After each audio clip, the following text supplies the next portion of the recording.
بسم اللہ الرحمن الرحیم۔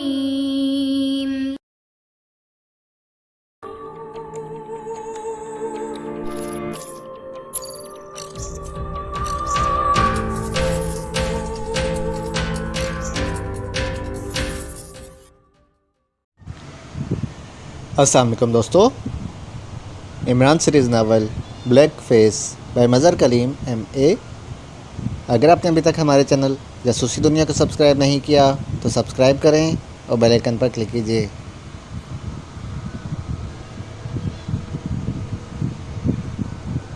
بڑی سی خاکی رنگ کی دو جیپیں خاصی تیز رفتاری سے ایک نیم واں سڑک پر دوڑتی ہوئی آگے بڑھی چلی جا رہی تھیں۔ پہلی جیپ کی ڈرائیونگ سیٹ پر عمران خود تھا، جبکہ سائیڈ سیٹ پر مقامی آدمی اور ہیڈ ٹاگورم بیٹھا ہوا تھا۔ اس کے جسم پر جینس کی پتلون اور نیلے رنگ کی موٹے کپڑے کی شرٹ تھی۔ رکبی سیٹ پر جوزف اور جوانا بیٹھے ہوئے تھے، جبکہ پیچھے آنے والی دوسری جیپ کی ڈرائیونگ سیٹ پر چوہان، سائیڈ سیٹ پر صدیقی اور رکبی سیٹ پر نعمانی اور خاور بیٹھے ہوئے تھے۔ ان سب کے جسموں پر بھی جینس کی چست پتلونیں اور سیاہ چمڑے کی جیکٹیں تھیں۔ دونوں جیپوں میں سوار عمران اور اس کے ساتھی اپنی اصل شکلوں میں تھے۔ انہوں نے ایکریمی میک اپ ختم کر دیے تھے بساک کے دارالحکومت سے نکلتے ہی، البتہ ٹاگورم کے خد و خال عمران نے میک اپ کر کے اس انداز میں بدل دیے تھے کہ وہ اب بحیثیت ٹاگورم نہ پہچانا جا سکتا تھا، البتہ وہ مقامی ہی تھا۔ ٹاگورم چونکہ ٹانک قبیلے سے فرار ہو کر بساک آ بسا تھا، اس لیے اس کا میک اپ ضروری تھا، ورنہ قبیلے والے اسے دیکھتے ہی ہلاک کر سکتے تھے۔ اور ٹاگورم نے جب آئینے میں میک اپ اپنا چہرہ دیکھا تو وہ بے اختیار خوشی سے اچھل پڑا تھا، کیونکہ اسے اطمینان ہو گیا تھا کہ اب قبیلے والے اسے کسی صورت بھی پہچان نہ سکیں گے۔ یہی بات تھی کہ میک اپ سے پہلے وہ سہما ہوا اور ڈرا سا بیٹھا تھا، لیکن میک اپ کے بعد اس میں بے پناہ اعتماد آ گیا تھا۔ اب وہ پوری طرح بے اعتماد اور مطمئن نظر آ رہا تھا۔ عمران نے اس تجویز پر عمل کرتے ہوئے فیصلہ کیا تھا کہ وہ سیدھے ماگورہ پہنچیں گے، جہاں اس ہیڈ کوارٹر کا راستہ ہے، اور پھر اس راستے سے ہیڈ کوارٹر داخل ہو کر وہاں سے رپورٹ بھی حاصل کریں گے اور ہیڈ کوارٹر کو تباہ کرنے کا پلان بھی مکمل کریں گے۔ ٹاگورم ماگورہ کے بارے میں سب کچھ جانتا تھا، اس لیے عمران نے اس میں کئی گھنٹوں تک بیٹھ کر اس سے تفصیلات حاصل کی تھیں، خاص طور پر ماگورہ قبیلے کے افراد کی تعداد، ان کی زبان، رسوم اور رواجات، ان کے دیوتا وغیرہ۔ یہ سب باتیں اس نے اس سے معلوم کی تھی، اور اس کے بعد عمران نے بساک سے اسلحہ اور خشک خوراک خریدی تھی۔ یہ سب کچھ دونوں جیپوں میں رکھے ہوئے تھیلوں میں موجود تھا۔ انہیں بساک سے سفر کرتے ہوئے 4 گھنٹے گزر چکے تھے، اور اس وقت وہ ایک علاقہ ناقص کے قریب پہنچنے والے تھے۔ ناقص ایک چھوٹا سا قصبہ تھا، لیکن اس قصبے کے ارد گرد ایک خاص قسم کی قیمتی لکڑی کے وسیع قدرتی جنگلات تھے۔ ناقص میں اس لکڑی کو اسٹاک کرنے اور فروخت کرنے کا کاروباری ادارے کافی تھے، لیکن یہ سب ادارے مقامی حکومت کی ملکیت تھے، کیونکہ حکومت گانی نے یہ فیصلہ کر رکھا تھا کہ مالک مقامی افراد ہی ہو سکتے ہیں، کسی غیر ملکی کو یہاں کاروبار کرنے کی اجازت نہ تھی۔ البتہ خریدنے والوں میں غیر ملکی لوگ بھی شامل تھے، اور ٹاکس آنے کے لیے ہمیشہ جیپیں استعمال ہوتی تھیں۔ یہ دونوں جیپیں بھی عمران نے بساک سے کرائے پر حاصل کی تھیں، اور ناقص میں ایک آدمی کی عمران نے گاڑی حاصل کر لی تھی۔ یہ آدمی ناقص قصبے میں واقع ٹاکس لینڈ کا مینیجر گاؤش تھا۔ عمران کا پروگرام تھا کہ جیپیں ٹاکس میں گاؤش کے پاس چھوڑ کر وہ آگے پیدل جائیں گے، اور ٹاکس سے 10-15 میلوں کے بعد انتہائی خوفناک گھنے خطرناک درندوں سے پر جنگلات شروع ہو جاتے تھے۔ یہ ایسے جنگلات تھے جہاں شکاری بھی جانے سے گھبراتے تھے، کیونکہ یہاں درندگی کو کسی قسم کا کوئی تحفظ حاصل نہ تھا۔ یہاں نہ قانون جانتا تھا کوئی، اور نہ ہی قانون نافذ کرنے والا کوئی ادارہ تھا۔ وحشی اور خونخوار جنگلی قبائل رہتے تھے یا درندے۔ اس لیے عمران کو معلوم ہوا تھا کہ خطرناک جنگلوں کے آغاز میں اس طرف سے بڑے بڑے بورڈ لگا دیے گئے تھے، جن میں خبردار کہ آگے جانے والے اپنی ذمہ داری پر جا سکتے ہیں۔ ٹاکس آنے والا ہے جناب، اچانک ٹاگورم نے کہا تو عمران نے اس بات میں سر ہلا دیا، اور پھر تھوڑی دیر بعد سڑک داخل ہو گئی۔ یہ قصبہ لکڑی کے بنے ہوئے مقامات پر مشتمل تھا، جہاں سب مقامی افراد ہی گھومتے پھرتے نظر آ رہے تھے۔ ہوٹل ٹاکس لینڈ کہاں ہوگا؟ وہ قصبے کے آخر میں ہے جناب، ٹاگورم نے جواب دیا۔ کیا تم وہاں گئے ہو کبھی؟ جی ہاں جناب، میں جب قبیلے سے فرار ہوا تھا تو ٹاکس لینڈ گیا تھا، اور پھر میں نے ٹاکس کے اس ہوٹل میں ہی 1 ماہ ملازمت بھی کی تھی، اس کے بعد بساط گیا تھا، ٹاگورم نے جواب دیا، اور عمران نے اس بات میں سر ہلا دیا۔ اور پھر ٹاگورم کے ہوٹل کے سامنے، جس کا نام ٹاکس لینڈ ہوٹل تھا، عمران پہنچ گیا۔ یہ پختہ عمارت تھی، 1 منزلہ، البتہ خاصے وسیع رقبے میں پھیلی ہوئی تھی۔ یہاں کئی جیپیں موجود تھیں، اور ہوٹل سے آنے اور ہوٹل جانے والوں میں زیادہ تر تعداد غیر ملکیوں کی ہی تھی۔ عمران نے جیپ سائڈ پر روکی، اور اس کے پیچھے چوہان نے بھی دوسری جیپ روکی، اور پھر وہ سب نیچے اتر آئے۔ چلو اب سب نے بیگ اٹھانے ہیں، چوہان نے ہی عمران سے پوچھا۔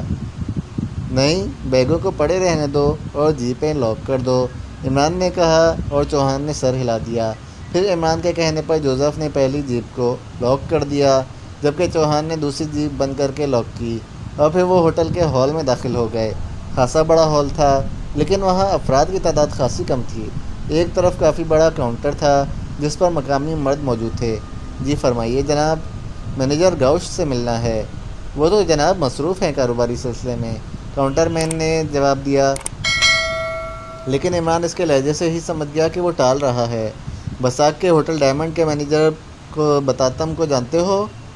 جی سر، انہیں کون نہیں جانتا سر، تو انہوں نے ہمیں بھیجا ہے۔ مینیجر صاحب اپنے آفس میں موجود ہیں جناب، دائیں ہاتھ پر ان کی آخر میں ان کا آفس ہے، اس بار کاؤنٹر مین نے کہا، تو عمران نے اس بات میں سر ہلا دیا، اور اپنے ساتھیوں سمیت اس راہداری کی طرف مڑ گیا۔ چند لمحوں بعد وہ گاؤش کے کمرے میں موجود تھے۔ خاصا بڑا آفس تھا، لیکن اسے سادہ انداز میں سجایا گیا تھا۔ گاؤش ادھیڑ عمر مقامی آدمی تھا، بتاتم کا حوالہ اس لیے بھی مؤثر ثابت ہوا تھا۔ جی صاحب فرمائیے، میں کیا خدمت کر سکتا ہوں؟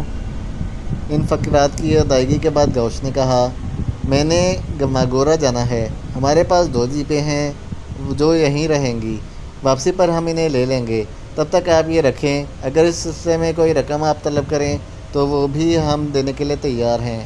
عمران نے کہا تو گاؤش کے چہرے پر ایسے تاثرات ابھر آئے۔ رقم کی کوئی بات نہیں جناب، اور آپ کی جیپیں بھی یہاں محفوظ رہیں گی، لیکن ماگورا کا علاقہ تو گانی کا سب سے خطرناک ترین علاقہ ہے۔ آپ وہاں کیا کرنے جا رہے ہیں؟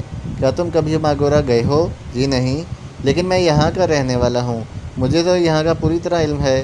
کیا تم یہودی ہو؟ نہیں جناب، میں یہودی نہیں ہوں۔ کیا آپ یہودی ہیں؟ نہیں، الحمدللہ مسلمان ہیں۔ تو پھر آپ نے مجھے کیوں یہودی کہہ دیا؟ میں تو یہودیوں پر لاکھ بار لعنت بھیجتا ہوں۔ یہودیوں نے بڑے طویل عرصے تک گانی پر قبضہ جمائے رکھا، وہ یہاں کے تمام دولت پر قابض رہے تھے، اور انہوں نے یہاں مقامی لوگوں پر اس قدر بھیانک ظلم توڑے ہیں کہ یہاں ان کا نام لینا ہی لوگوں کو مشتعل کر دیتا ہے۔ گاؤش نے کہا تو عمران نے اس بات میں سر ہلا دیا۔ سنو گاؤش، ہمارا تعلق پاکیشیا سے ہے۔ ماگورا علاقے میں ایک انتہائی خفیہ تنظیم ہے جسے بلیک فیس کہا جاتا ہے۔ اس نے اپنا ہیڈ کوارٹر زیر زمین بنا رکھا ہے۔ یہ ہیڈ کوارٹر ویسے تو بفانا میں ہے، اور لیکن اس کا ایک راستہ ماگورا سے جاتا ہے۔ یہ تنظیم ہمارے ملک میں ایک تخریبی کارروائی کر رہی ہے، اس لیے ہم نے اس ہیڈ کوارٹر کو تباہ کرنا ہے۔ کیا آپ کا تعلق پاکیشیا کے کسی سرکاری ادارے سے ہے؟ ظاہر ہے۔ کیا آپ پاکیشیا کے ایک آدمی پرنس آف ڈھم کو بھی جانتے ہیں؟ گاؤش نے کہا تو عمران تو کیا اس کے سارے ساتھی بے اختیار چونک پڑے۔ ہاں جانتے ہیں، لیکن تم کیسے جانتے ہو؟ میں ایکریمیا کے شہر ناراک میں 10 سال رہا ہوں، وہاں بہت بڑا علاقہ ہے بلیک ٹاؤن، یہ ساری آبادی سیاہ فام لوگوں کی ہے، وہاں بڑے بڑے جرائم پیشہ افراد رہتے ہیں۔ جب میں وہاں گیا تو وہاں ایک آدمی چیری تھا جو وہاں کا سب سے بڑا بدماش تھا۔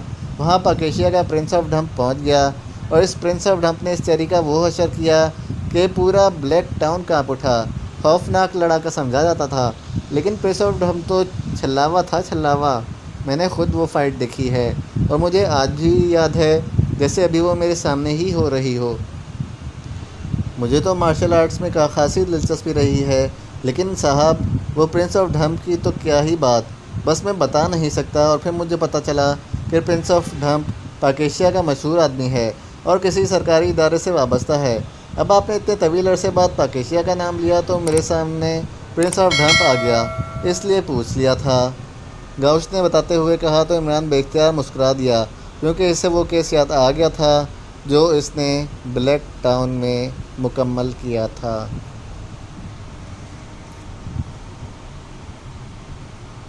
کیا تم پرنس آف ڈھم سے ملنا چاہو گے؟ میں؟ لیکن یہ کیسے ممکن ہے جناب؟ پرنس آف ڈھم تمہارے سامنے موجود ہے، عمران نے کہا تو گاؤش بے اختیار اچھل پڑا۔ اس کے چہرے پر یک لخت انتہائی حیرت کے تاثرات ابھر آئے تھے۔ اوہ اوہ، کیا مطلب؟ یعنی کہ گاؤش کی حالت واقعی شدت سے خراب ہو رہی تھی۔ وہ اس طرح آنکھیں پھاڑ پھاڑ کے عمران کو دیکھ رہا تھا جیسے اس سے اپنی آنکھوں پر یقین نہ آ رہا ہو۔ ہاں، میں میک اپ میں تھا، یہاں اصل شکل میں ہوں، عمران نے مسکراتے ہوئے کہا۔ تو گاؤش تیزی سے اٹھ کر میز کے پیچھے آ گیا اور اس نے انتہائی عقیدت سے عمران کے ہاتھ پکڑے اور پھر اس کو چوم لیا۔ ارے ارے، کیوں مجھے گناہ گار کر رہے ہو؟ عمران نے بکھلائے ہوئے لہجے میں کہا۔ میری زندگی کی سب سے بڑی حسرت تھی جناب کہ آپ سے میرے کو تو معلوم بھی نہیں تھا کہ آپ سے اس طرح ملاقات بھی ہو سکتی ہے۔ اب آپ نے جو کچھ بتایا ہے اس پہ مجھے یقین آ گیا ہے۔ اب اس سلسلے میں مزید تعاون کروں گا۔ آپ میرے ساتھ آئیں، ہم علیحدہ کمرے میں بیٹھیں گے۔ میرے ساتھ آئیں جناب، اس نے کہا تو عمران سر ہلاتا ہوا اٹھ کھڑا ہوا۔ آپ یہاں تشریف رکھیں، میں آپ کے لیے مشروبات منگواتا ہوں، گاؤش نے عمران کے ساتھیوں کو رکتے دیکھ کر کہا۔ پھر وہ عمران کو ساتھ لے کر اندرونی دروازے سے دوسری طرف گیا۔ یہ ایک راہداری تھی جس کے اختتام پر ایک کمرہ تھا۔ تشریف رکھیں پرنس، میں آپ کو یہاں اکیلا اس لیے لایا ہوں کہ میں آپ کو ایک خاص بات بتانا چاہتا ہوں، اس نے کہا تو عمران سر ہلاتا ہوا بیٹھ گیا، جبکہ گاؤش بھی اس کے سامنے کرسی پر بیٹھ گیا۔ پرنس، جس اڈے کی بابت آپ نے بتایا ہے مجھے اس بارے میں معلوم ہے۔ یہ بات تو آپ نے بتائی ہے کہ یہودیوں کی کسی خفیہ تنظیم کا ہے، ورنہ پہلے یہی بتایا جاتا تھا کہ ایکریمیا حکومت یہاں کی حکومت سے مل کر یہاں خفیہ طور پر کام کر رہی ہے۔ اس اڈے کے لیے تمام لیبر مقامی لوگوں سے ہی لی جاتی تھی اور اس سلسلے میں بڑے وسیع علاقے پر حکومت کی طرف سے گھیرا ڈال کر حفاظتی انتظامات کیے گئے تھے۔ وہاں رہنے والوں کو وہاں سے منگوایا گیا تھا اور اس سالے علاقے میں بھی قتل عام کیا گیا تھا۔ جو بچ گئے تھے وہ بھاگ گئے تھے۔ ہیلی کاپٹر پر مشینری یہاں آتی رہی۔ 1 سال تک لیبر میں بطور سپروائزر میں بھی شامل تھا۔ بہرحال جب اڈا تیار ہو گیا تو بطور کام کرنے والے تمام افراد جب واپس گئے تو ایک ایسی خوفناک بیماری لگ گئی کہ ان میں سے ایک بھی نہ بچ سکا تھا۔